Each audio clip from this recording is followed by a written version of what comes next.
Nós vamos ensinar uma técnica agora voltada para a reconstrução da história pessoal. Isso significa que muitas vezes nós permanecemos conectados a uma explicação na nossa história ou uma maneira muito particular de ver, ouvir e sentir uma série de acontecimentos em nossas vidas e nós nos referenciamos à origem dessas coisas que nos incomodam em algum momento da nossa história, da nossa vida. Por exemplo, alguma pessoa que tenha uma questão de sentir-se segura ou confiante, muitas vezes se reporta a um relacionamento desgastante que teve com um professor na infância. Então, como nós ainda somos criados dentro de uma visão newtoniana, cartesiana, existe toda uma tendência nossa de explicar de forma determinista as coisas que nos acontecem. E de fato, muitas coisas têm uma origem, as coisas começam em algum ponto específico. Só que muitas vezes nós supervalorizamos alguns eventos do passado e nós até nos mantemos presos a uma explicação que talvez não seja nem a única explicação. Porque inclusive a programação neurolinguística nos ensina, através de seus ensinamentos, que mesmo que as coisas tenham tido uma origem ou uma causa específica, o significado que nós atribuímos a tudo que nos acontece é determinante para que nós possamos passar por cima ou resolver alguma situação específica. Ou seja, a todo momento eu posso ressignificar o contexto, o conteúdo. Em todo momento eu posso ser mais ou menos específico a respeito da minha experiência e como eu me relaciono com ela e ter uma experiência completamente diferente, mudar o significado. Trabalhos na PNL como a linha do tempo e outras coisas assim nos fazem reagir de outra forma à referência que ficou em nós a respeito de um passado. Não mudar o passado, que isso não é possível, mas mudar o passado na nossa mente, o significado sobre o passado. Eu vou ensinar para vocês uma técnica muito simples, porém muito eficaz, a respeito de mudança da história pessoal. É a técnica da carta. É uma técnica que eu ensino no livro Aprendiz de Feiticeiro e ensino em muitos dos cursos que eu venho ministrando por aí. Essa técnica é perfeita quando nós identificamos o nosso problema ou a origem do nosso problema em alguém ou alguma coisa específica, uma situação específica. Por exemplo, num relacionamento desastroso com o pai ou com o irmão, ou com o nascimento de um irmão, ou com um professor que disse que você nunca seria capaz de ser ninguém e isso você achou que influenciou a sua vida acadêmica, etc. e tal. Então, essa técnica é extremamente importante quando você acredita que ainda possui uma causa relacionada a alguém especificamente. Então, o que você vai fazer? Você vai escrever uma carta para essa pessoa, que na verdade nunca precisa ser enviada de fato a essa pessoa. É uma carta que você vai escrever para essa pessoa que existe dentro da sua mente. Ou seja, a representação dessa pessoa dentro da sua mente. Então você vai escrever uma carta para essa pessoa, mais ou menos assim.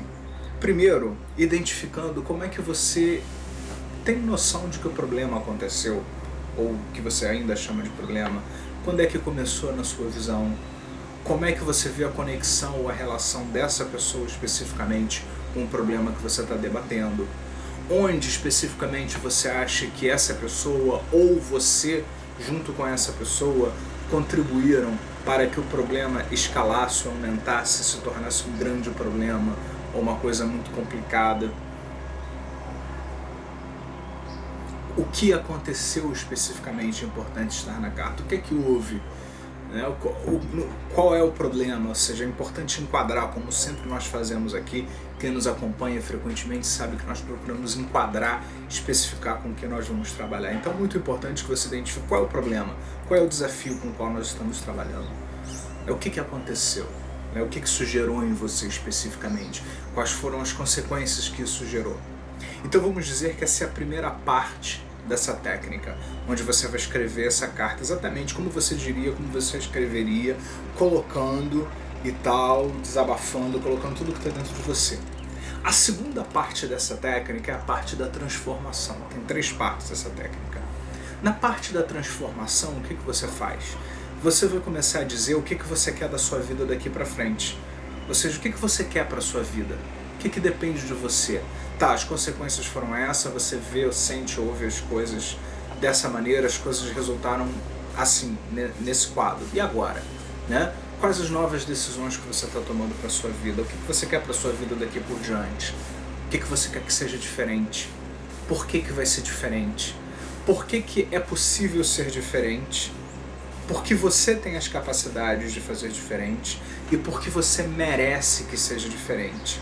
Repetindo, você vai escrever na carta, de alguma maneira, por que é possível qualquer um fazer isso, por que você pode e por que você merece fazer diferente. Tá? E você vai falar das mudanças que você pode fazer, que dependem de você. Mudanças que você inclusive vai especificar quando, onde, de que maneira você especificamente vai fazer, que sejam congruentes, que sejam boas para você e que dependam de você, independente do que a outra pessoa faça ou não para te ajudar, a decisão que você está tomando. E é muito importante que você coloque os porquês, os motivos, a emoção, o prazer da mudança, de você mudar e se tornar uma pessoa diferente. Enfim, você vai se despedir da pessoa, independente de qual tenha sido o seu vínculo. É ecologicamente positivo que você se despeça da pessoa e que você deixe bem claro que agora você está seguindo a sua vida adiante, você está iniciando um outro estágio da sua vida, onde você pode e você merece ter um resultado melhor para o seu desenvolvimento. E o que você vai fazer? Você vai reler esta carta por mais ou menos 21 dias. Basta que uma vez por dia você releia essa carta. Você pode até fazer no computador e alterar, ir alterando, ir acrescentando alguma coisa para ela ficar ainda mais congruente, mas sempre dentro dessa linha que a gente está trabalhando aqui. E depois do 11º dia você imprime, ou se já tiver escrito a carta, você queima a carta. Aí é a terceira etapa dessa técnica.